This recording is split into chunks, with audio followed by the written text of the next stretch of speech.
Hello, I'm Chadwick Jones, reviewer extraordinaire.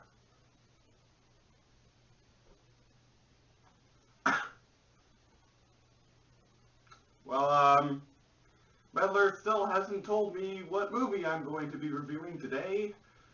Right now would be the perfect time for him to show up.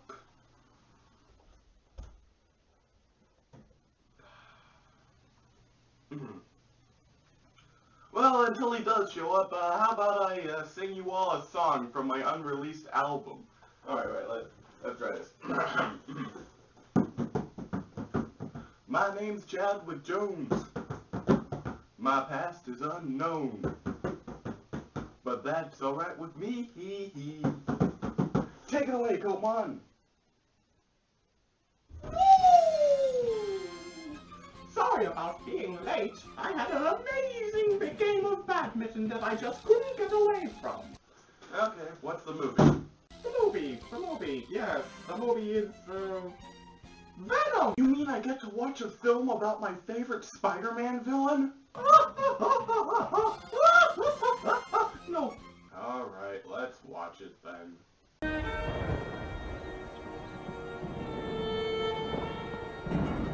The movie starts off with an old lady digging up a mysterious suitcase in the woods. But enough of that for now. Let's get introduced to the slasher victims. I mean, main characters. This young man is Eric. He has a schoolboy crush on a young lady called Eden. They were once in a relationship, but they recently broke up because Eden is going to a college far away. Eric simply can't understand why she would want to leave, and this has nothing to do with the plot. They're just stalling until the monster shows up. You know, this literally has no conclusion. But why should you care? Let's move on to our soon-to-be antagonist. Meet Ray Sawyer and his truck of ultimate doom.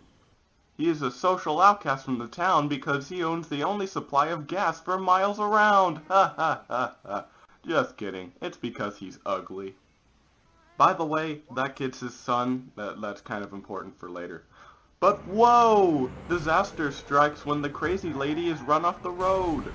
They manage to rescue her, but she insists that they save her briefcase.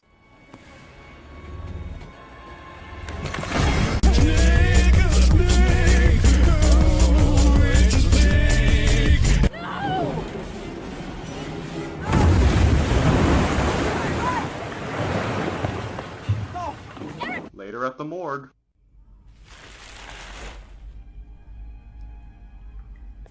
Bye, girl. Jesus Christ.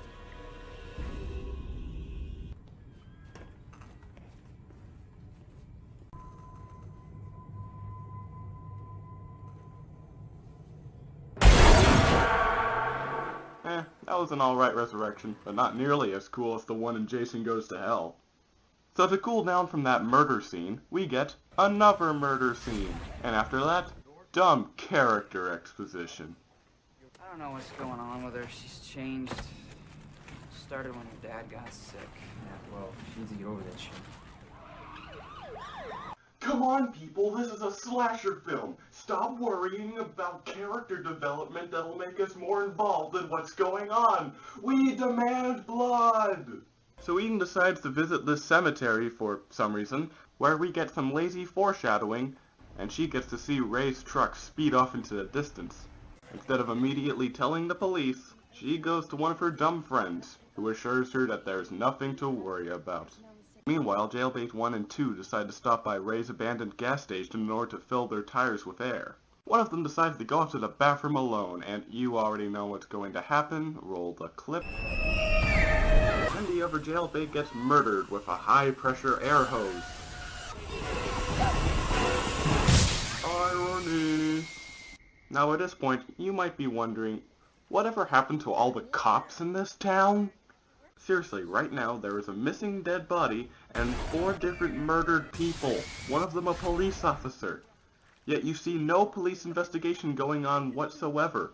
Was the one guy the only cop in town? That can't be right. We saw a bunch of officers at the crash scene. So that means that the police department here is so incompetent that they don't even inspect the place that one of the officers went missing at, which is also coincidentally the home of the missing dead guy.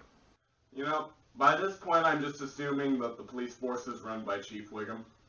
Okay, folks, show's over. Nothing to see here. Show's... Oh, my God! A horrible plane crash! Hey, everybody, get a load of this flaming wreckage! Come on, crowd around. Run around, don't be shy. So due to the whole getting picked off one by one thing, the teenagers all head towards the house of the crazy old lady from the beginning of the movie in order to find out what's going on. The crazy lady died earlier, but her granddaughter is living in the house and explains everything. For generations, people would come here to worship. It's full of spirits, both good and evil. Irma helped a lot of people here. What was she doing out so late last night? You know, over in Cyprus, where they're building that new mill, there's an old Creole burial ground there. Irma was afraid of what someone might find if they started digging. The suitcase. Irma saved souls. Murderers, sadists, the most vile men. She milked them of evil. What was in that suitcase, Cece? Every soul that she ever milked was inside that suitcase.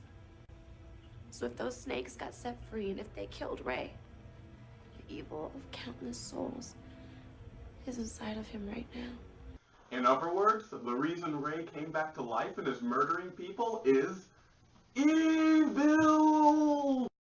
Evil! Lots and lots of evil! Wait, that doesn't make any sense. Later that night, 2 more teenagers arrive and are treated to the evil slasher villain welcome. Luckily, Ray cannot enter the house due to some magical red powder stuff on the ground. This means that they are all completely safe from all forms of attack. Except that. Don't worry, they rescue him. But just when you think it's over...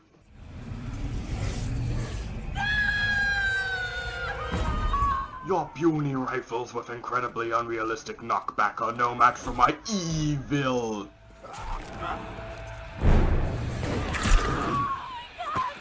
Oh shit! Once back in the house, the gang decides that they have to defeat him somehow. The granddaughter says that she does not know how to do the snake-biting ritual, but she does know how to make voodoo dolls.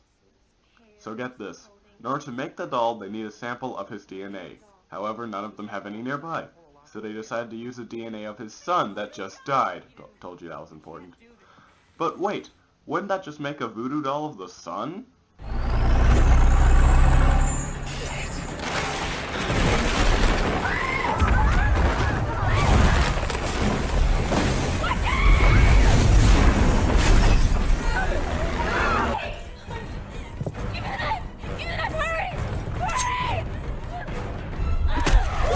They made his son into the voodoo doll? Wouldn't it have been easier and more intelligent to put it into an actual doll? Brain surgeon, does this make any sense?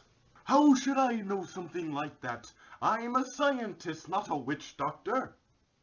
Hey, what happened to my... Now it's time for the epic car chase scene. After this, more people die, and we somehow end up in the cemetery from earlier. Eden ventures inside one of the tombs, where we get a nice cringe-worthy scene where she finds the pit filled with all of the murdered victims, and is then forced to climb inside of it when Ray comes back. And to top it off, her dead boyfriend is also placed in there. Oh, I love it. Hey, he's alive! Never mind. Finally, our heroine has nothing to lose. It's time for the grand finale!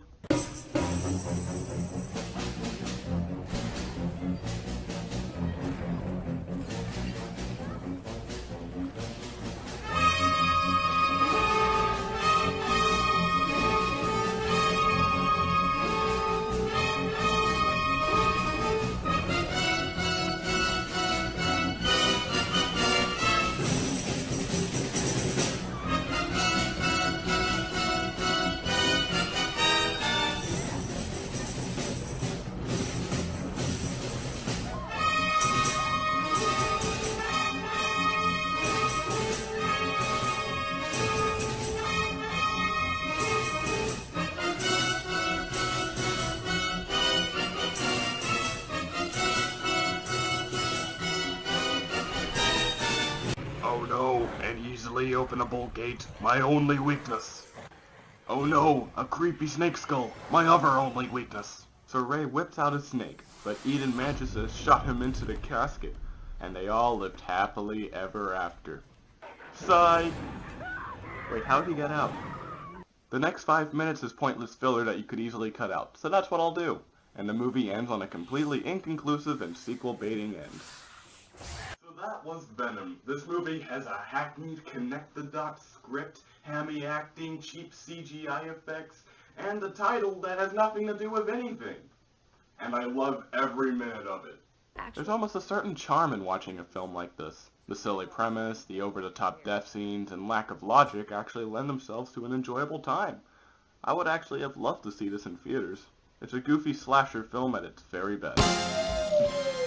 I'm back! Lay it on me, meddler. I'm in a good mood and I can take on any movie that you throw at me. Literally.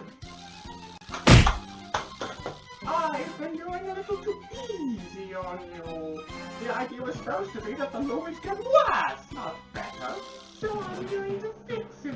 You thought today's movie was going to be based on a comic book. Well, your next movie is actually based on a comic book. El Muerto, the dead one. How bad could it be?